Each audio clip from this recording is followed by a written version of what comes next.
I like to invite people to please let this wave of knowledge sort of wash over you. This is, as you take a look here at our agenda and our learning objectives, we're going to talk about consumer skills specifically in a digital world.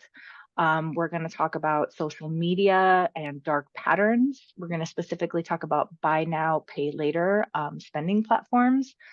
And then we're also going to talk about financial decision making, including comparison shopping and what I call sneaky math. And then at the end, we're going to touch on scams, frauds, and identity theft. And I said it before, but I'll say it again. This is a lot of resources, and please just recognize we will make sure that everything you see here you have access to in a PDF, linked PDF that will be emailed to you in a few days after this presentation. The sources that you're going to see today are from a variety of our partners and our organizations. From the Consumer Finance Protection Bureau, they have a great repository of standalone lessons we'll be referencing. The Council for Economic Education, we're using a lesson from their Financial Fitness for Life high school curriculum that's on scams. And we're also going to use lessons from the Federal Reserve Bank of St. Louis. You're going to see most of the lessons, most of the resources here are from Next Gen Personal Finance, which is a great educator resource. We're using their consumer skills unit, which you kind of have a little screen cap of there. It consists of anything from activities to case studies. They have something called FinCap Friday that we're going to look at, which are quick little videos, questions of the day. This is, curriculum. You can use it as a unit of study. You could pull for individual lessons. And then if you yourself are interested in this content and you want to dive into it more, they do offer certification courses for educators. It's a 10-hour, I want to say 6 to 8 week course, both asynchronous and synchronous. Behavioral economics starts on October 17th, and then they're running this consumer skills certification course on December 15th. And I did take this, and it is what really piqued my interest in a lot of this content. So I do recommend those as really quality professional development and a great partner for FEP. And who is FEP? Briefly, I'd love to introduce myself. We are the Financial Education Public-Private Partnership. We were created by the Washington State Legislature with the overarching goal of promoting and increasing K-12 personal finance or financial education in our public school system. We do this through quality professional development opportunities and through reviewing instructional materials that meet our students where they are and meet our diverse student needs in order to give them the skills to prepare themselves to make sound and responsible financial decisions for their future. This year, we did launch a grant. Well, it was unanimously passed, this grant opportunity last year through our state legislature, which is amazing because when does anything pass unanimously anymore? And that grant did roll out this year. We're really excited to have some of our school districts, I think some school districts even represented here, hi Deepti, who are engaging in the grant and using that grant opportunity to increase the financial education that's offered to their students. And I mentioned that we really do this for our students' financial futures. I think a great kind of lens to view the importance of financial education through is student loan debt, because it's relevant, it's everywhere, we're hearing about it in the news. And many people we know, including myself, are saddled with it and have to build that into their budget. So just looking at student loan debt in Washington, we owe a total of $28 billion, which is a massive amount. About 33,000 is the average for almost 800,000 Washington residents. And that is just a drop in the bucket compared to a snapshot of the total debt in America. We know that we have a credit-based kind of financial system, but this snapshot of debt, I think, shows that we can do better at providing our students with the information and the skills that they need to manage credit responsibly, to make sure that a student taking out student loans understands not only how they're going to budget the repayment of that loan, but also that the they're taking out that loan to pursue a career that will pay a commensurate income that will allow them to pay the loan back. So it's a lot of information that works together to help our students make smart personal finance decisions. And I think it's really important as we're talking about financial education to consider, how did we learn that quote unquote the value of a dollar lesson? So I don't know about you, but my first experiences where money were physical coins, like quarters. Quarters seemed massive when I was a kid.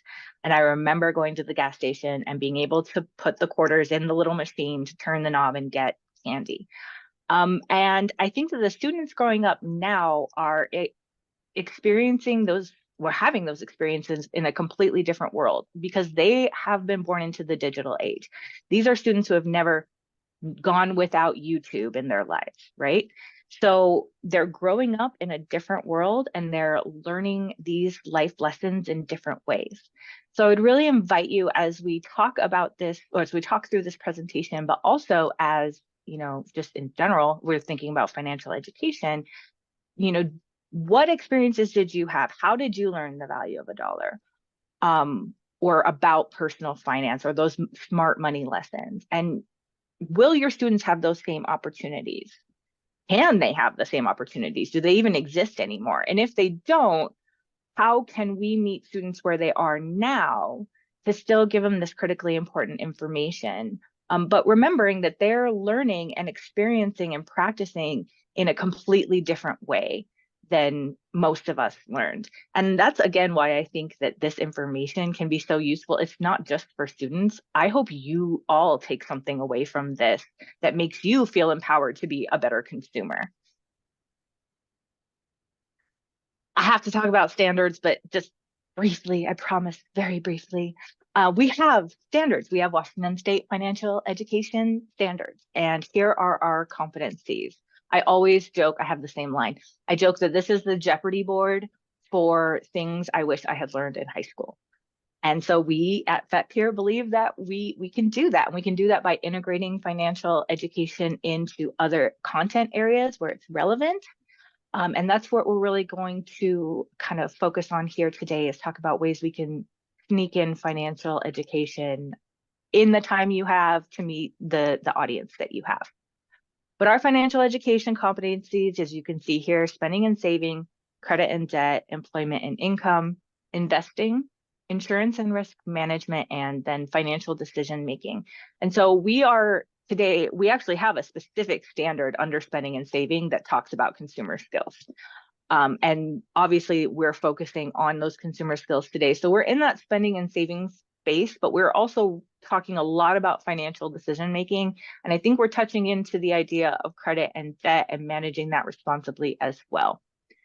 Here you can see sort of an example of what our middle school standards look for applying consumer skills to spending and saving decisions. In this grade level, we're really looking at like the external factors, marketing, advertising, particularly on the internet. And then within the high school space, we move up into, or progress, I should say, into using those comparison shopping skills to buy or finance major purchases. We start talking about post-secondary education and evaluating options there as well.